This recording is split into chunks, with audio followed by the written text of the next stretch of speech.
Diyan mo rin pa iba.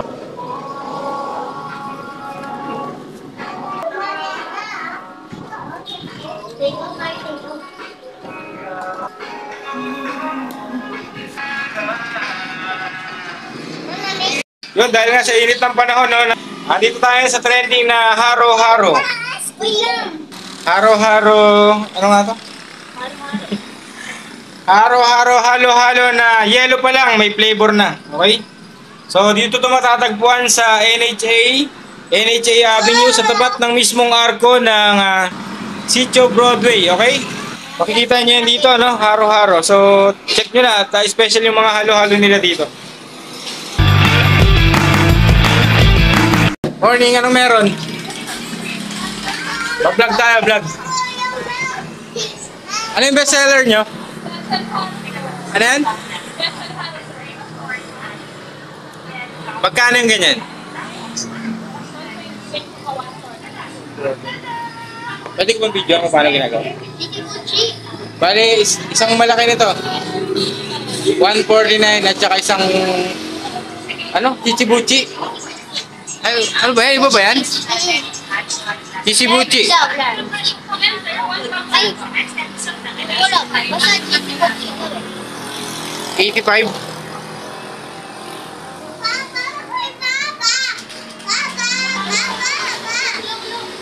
Large.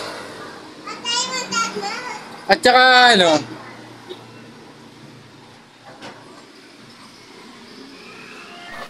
So ito nga guys, no, pagpunta nyo rito, makikita nyo agad yung menu dito sa ibabaw ng kanilang counter, no? Oo, tapos.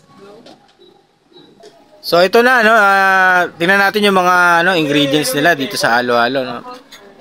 Ang mga gulaman, no, ano ba tong pula na to? Tapos itong kulay black, sila na nakakaalam niyan, no. So nilagyan ng yun, langka ba yan?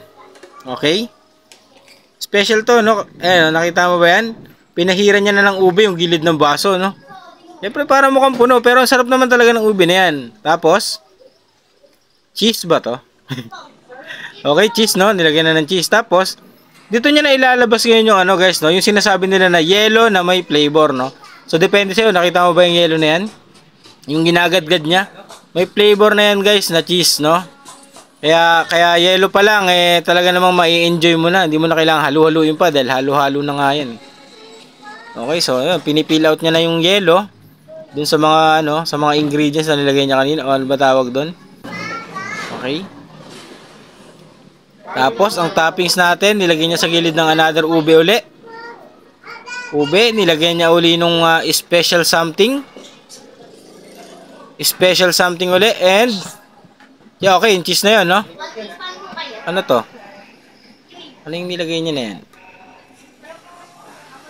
Nilagyan niya na parang kamote siguro yun, no, guys, no? Tapos yun na, saging. And then, kinadkadan niya na ng napakadaming cheese. So, kung gusto nyo matikman to, guys, special talaga to, no? Ang alam ko, marami na silang branch, eh. Okay, nung pagkalagay na niya ng cheese na yan, okay, nilagyan niya na ng leche flan. After ng leche flan, kumuha na siya ng isang scoop ng ice cream. Okay, so sa dami, no? Talagang fully loaded din yung kanilang halo-halo rito, guys, no? So kung hindi mo pa natitikman to ngayong summer, magsisisi ka pag hindi mo to natikman dahil magtatag-ulan na. Okay? Papa, malamig ba yan? Malamig ka?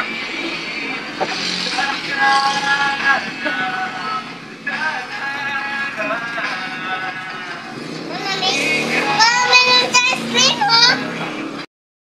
Yun, dahil nga sa init ng panahon, no, andito tayo sa trending na haro-haro. Haro-haro, ano nga to?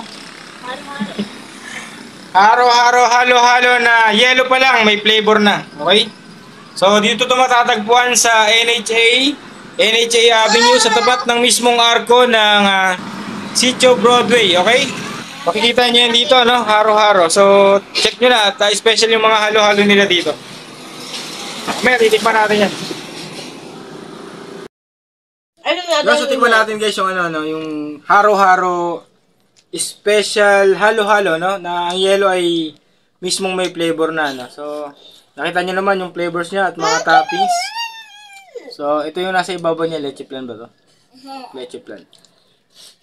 Mm. So kaya pala trending guys, no? Yung leche plan niya, lasang leche plan at ano pa to? Kasi yung video mo siya na nakikita. Nawawala yung... Tikman naman natin yung kanilang special buchi na ano no. Ube cheese, no? So kung makikita nyo, yung dough niya, no, balot na balot ng sesame seeds. Ngayon naman, tikman naman natin. Okay? Sarap. Malinamnam siya, no? At lasang-lasa mo yung keso na, ano, no? Grabe, sarap. Highly recommended to, guys. So, tikman nyo na. Sarap.